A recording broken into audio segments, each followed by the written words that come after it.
उससे मैं अपनी बात को आरंभ करूं। जी सर मिश्रा मिश्रा जी सर बोलिए, आप शुरू बताइए। कीजिए।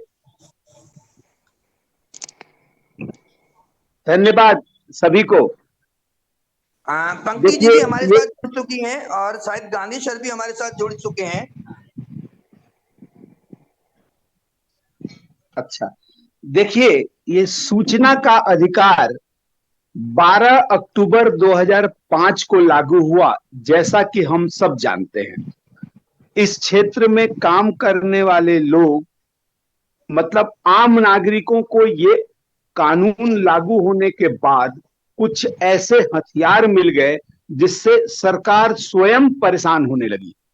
इस कानून को लागू करने वाली सरकार बाद में पश्चाताप करने लगी कि ऐसा कानून हमने क्यों लागू किया। मैं इसके लागू होने के पहले की कुछ पृष्ठभूमि बताऊं।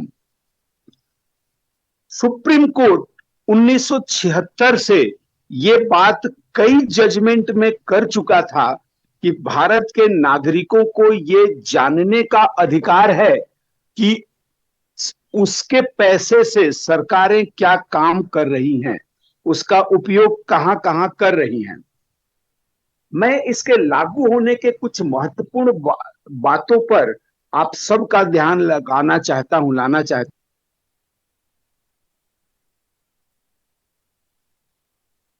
राजस्थान का था जब ये केंद्र में लागू होने लगा। जब मुझे इस संबंध में पता चला था तो मैं लोकसभा को ये बात लिखकर भेजा था कि सूचना के अधिकार में प्रथम अपील का प्रावधान ना किया जाए। ये 10 रुपए देकर हम सूचना के अधिकार पर आवेदन भेजते हैं जन सूचना अधिकारी को। अगर वो कार्रवाई नहीं करता तो सीधा आयोग की व्यवस्था रखी जाए।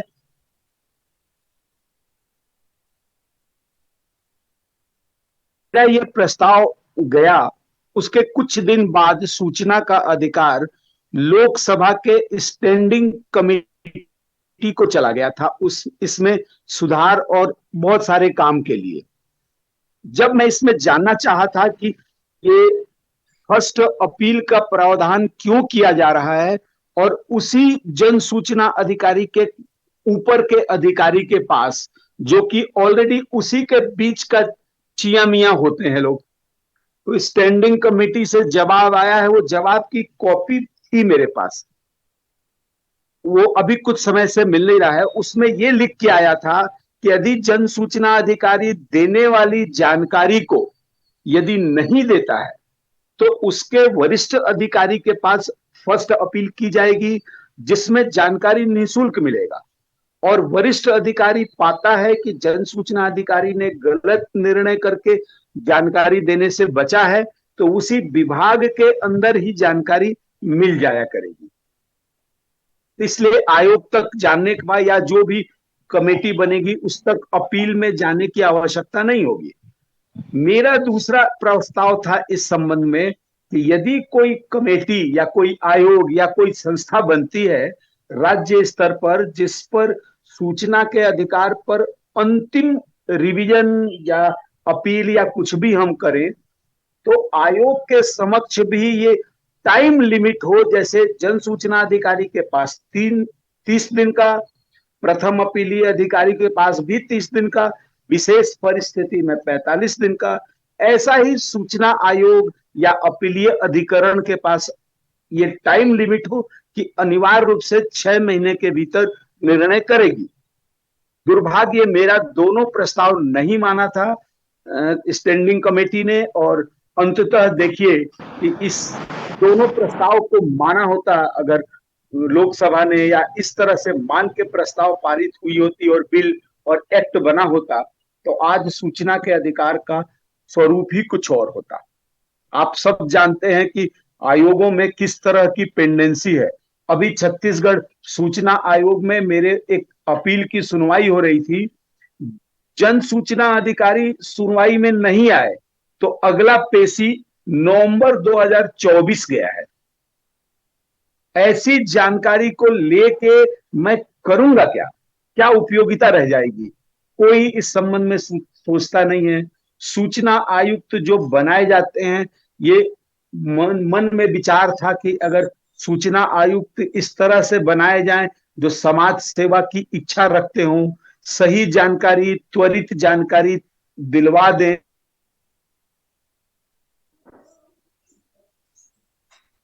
गिरी के बनाए जा रहे हैं। मूलतः कहना तो नहीं चाहिए आज मुझे, लेकिन लगता है कि सूचना के अधिकार से मैं भी पूरी तरह से खुश और संतुष्ट नहीं हूं। कुछ समय पहले तक न्यायपालिका सपोर्ट करती थी आरटीआई एप्लीकेशन या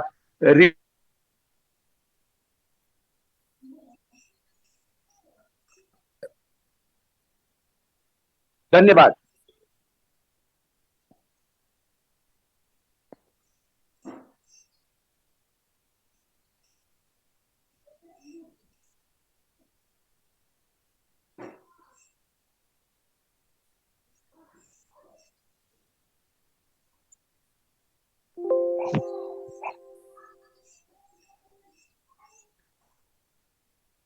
सभी साथियों का वैसे स्वागत है फिर से हमारे लीगल लिमिट की अच्छी ऑनलाइन मीटिंग में। हमारे राष्ट्रीय अध्यक्ष राव रणवीर साहब, मैं अभी भी उनका काफी समय से मैंने वेट किया पर वो शायद आ ना सके। आज वो गले के इन्फेक्शन की वजह से आज शायद मीटिंग में वो ज्वाइन नहीं कर पाए हैं। लेकिन मुझे उम्मीद है उनका आशीर्वाद हमारे साथ हमेशा इस मीटिंग में रहेगा और हम उनके नक्शे कदम पे चलते हुए रहेंगे।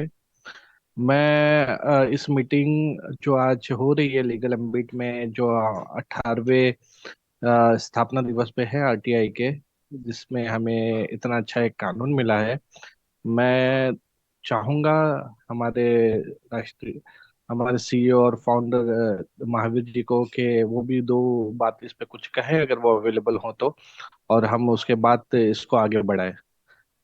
श्री महावीर जी।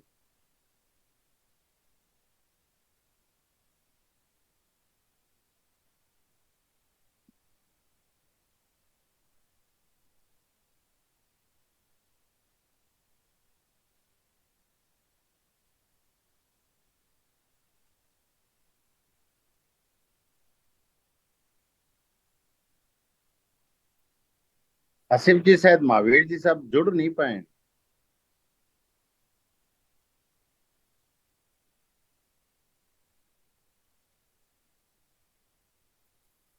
मुझे कुछ आसिफ जी करके आवाज है, उसके बाद आवाज खो गई है।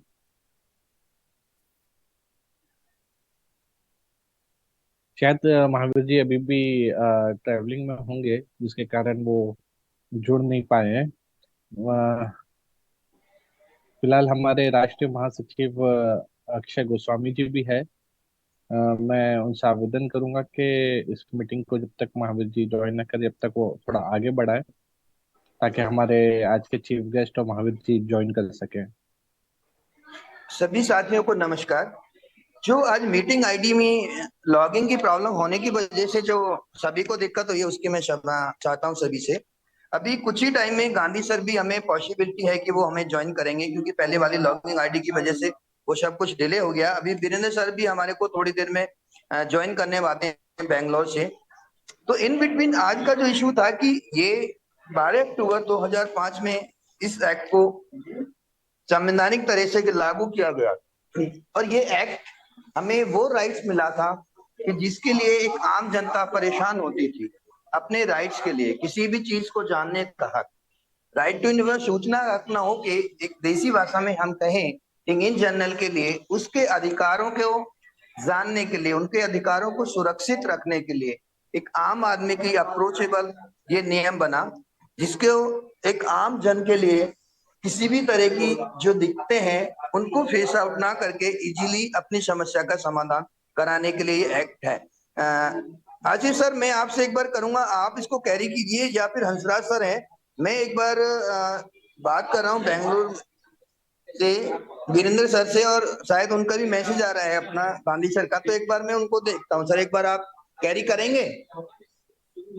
जी बिल्कुल। हेलो जी।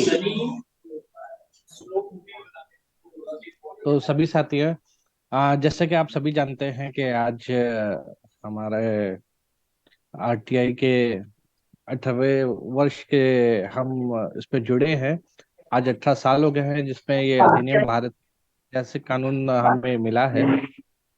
इसमें जो नागरिकों को सार्वजनिक प्राधिकरणों से सूचना मांगने का अधिकार देता है, ये अधिनियम देश में पारदर्शिता और जवाबदेही और सुशासन को बढ़ावा देने में सहायक है। हमारे ये जो अधिकार जो हमें मिला है और हमारे जो सीईओ और फाउंडर ने मिलकर इसका उपयोग किया है, वो उपयोग काफी ही इस हमारे देश में पारदर्शिता के लिए बहुत ही महत्वपूर्ण उसने भूमिका निभाई है। जिस तरीके से हमारे जो हेड है, लीगल हेड सरदार ताराचंद जी और राव रणवीर साहब ने इसे एफआईआर और लीगल कानून के साथ मिला के हमें जिस तरीके का एक प्रावधान दिया है, वो एक बहुत ही सराहनीय काम है किया गया है। इस तरीके से हमारे इस ग्रुप में सब लोगों ने जुड़कर और आरटीआई सीख कर इसे ग्रुप को आहिस्ता आहिस्ता आगे बढ़ाने की कोशिश की गई है। आज इस 18वें आरटीआई के स्थापना दिवस पे हम सब मिलकर आज इसी के ऊपर चर्चा करना चाहते थे कि किस तरीके से हम इसको और आगे लेके जा सकते हैं। इसमें बेशक बहुत सारी कमियां हैं, अभी भी ये कोई परफेक्ट एक कानून नहीं है, कोई भी कानून परफेक्ट नहीं होता। इंडिया में जो भी एक कानून बनाया जाता है उसका तोड़ पहले ही बनाने के लिए काम पे लोग जुट जाते हैं।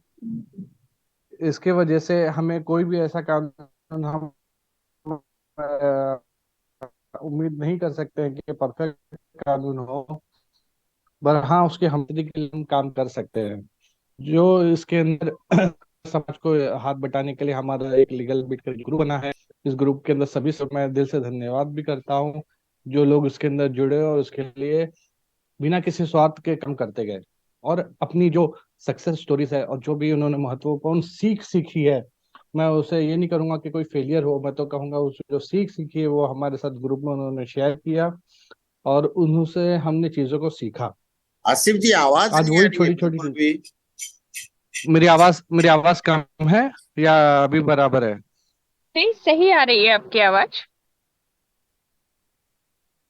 जी जी। आ, शायद प्लीज मुझे बताइएगा अगर आप किसी को भी मेरी आवाज में सुनने में कोई भी दिक्कत हो। मैं इस ग्रुप का वैसे तो बहुत ही एक छोटा सदस्य हूँ। मैंने बहुत ही बारीक से छोटी छोटी चीजें सीखने की कोशिश की है। प्लीज कंटिन्यू मेरी आप। जो भी मेन जी मेरी जो भी सीख है वो इस ग्रुप के जो महत्वपूर्ण मेंबर और फाउंडर्स हैं उनसे ही सीखी गई है। मैंने एक छोटे कार्यकर्ता से शुरुआत करी थी। आज इस ग्रुप के देन से मुझे महाराष्ट्र प्रदेश अध्यक्ष का एक पद नवाजा गया है। मैं उसका बहुत ही तहे दिल से शुक्रिया अदा करता हूँ। आज जैसा कि आप लोग सब जानते हैं, हमारे इस ग्रुप में काफी सारे चीफ गेस्ट जुड़ने वाले हैं। उस चीफ गेस्ट में से हमारे जो मेंबर्स हैं उसमें से Shailesh Gandhi ji, ex commissioner CIC, Shri Virendra ji जो बेंगलोर से हैं, अमृता जौहरी जी जो सार्थक नागरिक संगठन दिल्ली से हैं, पंक्ति जोग जी जो अहमदाबाद से हैं, और राजकुमार मिशारे सोशल वर्कर हैं, और श्री तनवीर अहमद जी जो लखनऊ की आवाज से जो इस आरटीआई के 18वें स्थापना दिवस पर जुड़ने वाले हैं। अ, तो मैं चाहूंगा आप लोग सभी साथी बहुत ही उत्साह से हमारे सारे चीफ गेस्ट का अ, इस्तकबाल कीजिएगा, स्वागत कीजिएगा जैसे ही वो जुड़ेंगे और महावीर जी जैसे ही जुड़ेंगे। आज हम सबसे ज्यादा जो मिस कर रहे हैं इस मौके पे वो हमारे राष्ट्रीय अध्यक्ष राव दिनवर जी हैं।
आज के इस वेबिनार में देरी से जुड़ने और परेशानियां जो उत्पन्न हुई टेक्निकल एरर से, उसके लिए मैं आप सबका क्षमा प्रार्थी राहुल मंडोरा जी से निवेदन करता हूं कि वो कृपया अपने इस माइक को म्यूट रख लें ताकि दूसरा कोई कहता है उसकी बात को समझ सके। Host please Suresh Maurya ji, please speaker के अलावा किसी बात साथी को अनम्यूट न रखें। Okay sir. जी से मेरा ये राहुल मंडोरा जी को फोर्सली करो ना एक बार। जी सर, मैं चाह रहा हूँ कि मध्य प्रदेश से अजय दुबे जी भी हैं, उनको भी मैं चाह रहा हूँ चर्चा करके वो जुड़ जाए, वो भी अनुरोध कर रहा हूँ उनसे। तो आपकी अनुमति से तो मैं चाहता हूँ वो भी जुड़े हुए। सर आज हम लोग सभी साथी ये खुला मंच पारिक सर, है। पारिक सर पंक्ति जी हमारे बीच में ज्वाइन कर चुके हैं, हम हमारे साथ अहमदाबाद। जी पंक्ति जी, आपको मेरी आवाज आ रही है? जी आ रही है, थैंक यू सर। हाँ मैम, आपसे आप हमें थोड़ा सा इस पे प्रकाश डालें आज के शुभ दिवस के से रिलेटेड। पंक्ति जी प्लीज। मैं थोड़ा सा सुनना चाहूंगी लोगों को, सर प्लीज। जी जी मैं चाहता हूं कि हमारे सीईओ जी महावीर जी इस मीटिंग का आगमन कर रहे थे। वो मैं कृपया महावीर जी आप प्लीज इस हमारी मीटिंग का आगमन कीजिए और हमारे चीफ गेस्ट जो जुड़ रहे हैं उनको भी स्वागत कीजिए। Okay okay. एक बार फिर से इस मंच के माध्यम से 18वें आरटीआई स्थापना दिवस पे लीगल एम्बिट की तरफ से देशवासियों को और तमाम